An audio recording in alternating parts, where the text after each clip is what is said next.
주소서. 그때 예수님께서 군중을 떠나 집으로 가셨다. 그러자 제자들이 그분께 다가와 밭의 가라지 비유를 저희에게 설명해 주십시오 하고 청하였다. 예수님께서 이렇게 이르셨다. 좋은 씨를 뿌리는 이는 사람의 아들이고 밭은 세상이다. 그리고 좋은 씨는 하늘나라의 자녀들이고 가라지들은 악한 자의 자녀들이며 가라지를 뿌린 원수는 악마다.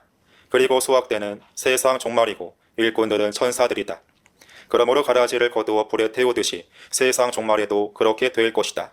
사람의 아들이 자기 천사들을 보낼 터인데 그들은 그의 나라에서 남을 죄짓게 하는 모든 자들과 불의를 저지르는 자들을 거두어 불구덩이에 던져버릴 것이다.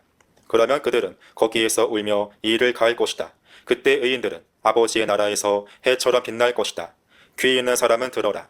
주님의 말씀입니다. 그리스도님 참여합니다. 찬미 예수님, 참미 예수님. 요사이 자주 사람들 입에 오르내리는 말이 하나 있습니다. 한 번쯤 들어보셨을 법한 자주 회자되는 말이 하나 있습니다.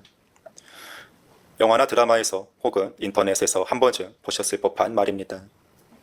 이것은 사람 고쳐 쓰는 거 아니다 라는 말입니다.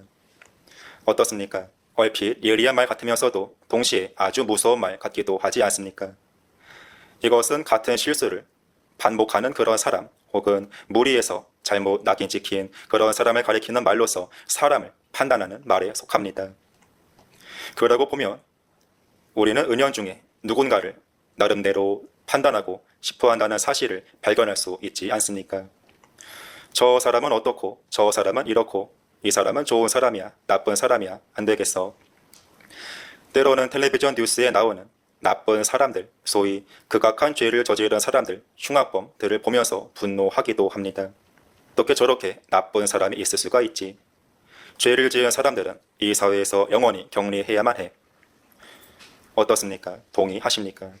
사람은 결코 고칠 수 없으니 또 나쁜 사람들은 빨리빨리 속아내고 가려내야 한다는 생각에 동의하십니까? 그러면 하나님은 우리를 과연 어떻게 바라보시는지, 예수님께서는 뭐라고 하시는지 오늘 복음 말씀을 통해서 함께 묵상하도록 합시다. 여러분들, 밀이 어떻게 생겼는지는 모두 다 아실 거라고 생각합니다. 그러면 가라지는 어떻게 생겼는지 그것도 아마 많은 분들이 알고 계실 것입니다. 그렇습니다. 그 둘은 얼핏 보면 비슷하게 생겼긴 하지만 가만히 자세히 보면 구분할 수 있습니다. 그런데 문제는 그 씨앗들이 자라서 열매를 맺기 전까지는 그것이 가라지인지 밀인지 확실히 구분하기 어렵다는 점입니다. 그래서 밀 농사를 짓는 농부들은 가라지로 의심되는 풀이 있어도 함부로 손대지 않는다고 합니다. 자칫하면 가라지를 제거하려고 손을 대었다가는 밀 이삭까지 함께 피해를 입을 수 있기 때문입니다. 밀과 가라지를 이렇게 구분하기 어려운 것처럼 사람 그리고 우리의 삶도 그렇지 않은가 싶습니다. 말씀드린 것처럼 대부분은 다른 사람들에 대해서 나름대로 판단을 내리고 싶어 합니다. 저 사람은 어떻고 이 사람은 저렇고 착한 사람, 좋은 사람 혹은 결코 가까이에서는 안 되는 나쁜 사람 등등.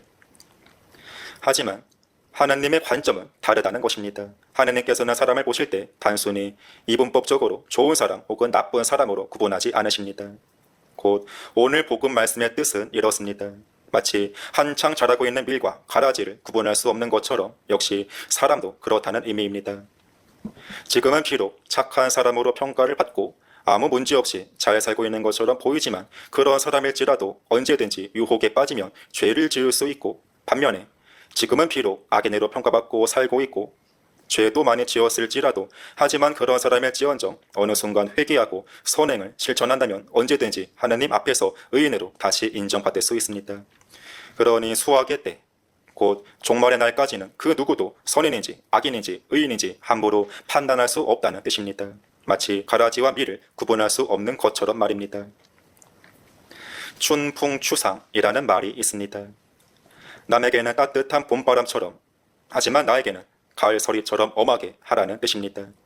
사람에 대한 심판은 오직 하느님의 권한입니다. 남에 대해서 판단하기보다는 우리는 오직 자신에게 집중하여 죄에 떨어지지 않도록 주의합시다. 남에게는 마치 따뜻한 봄바람처럼 사랑의 마음으로 대하며, 하지만 자신에 대해서는 가을 서리처럼 엄격해질 수 있어야 합니다. 그 누구든지 언젠가는 전능하신 하느님 앞에서 심판받게 될 것임을 기억하며 주님 앞에서 부끄럽지 않도록 세상 끝날까지 어떤 죄도 단호히 거부하도록 합시다. 하느님 앞에 서게 되는 그날까지 죄의 유혹에 맞서 싸우며 이웃을 사랑하고 선행을 실천하도록 합시다. 잠시 묵상합시다.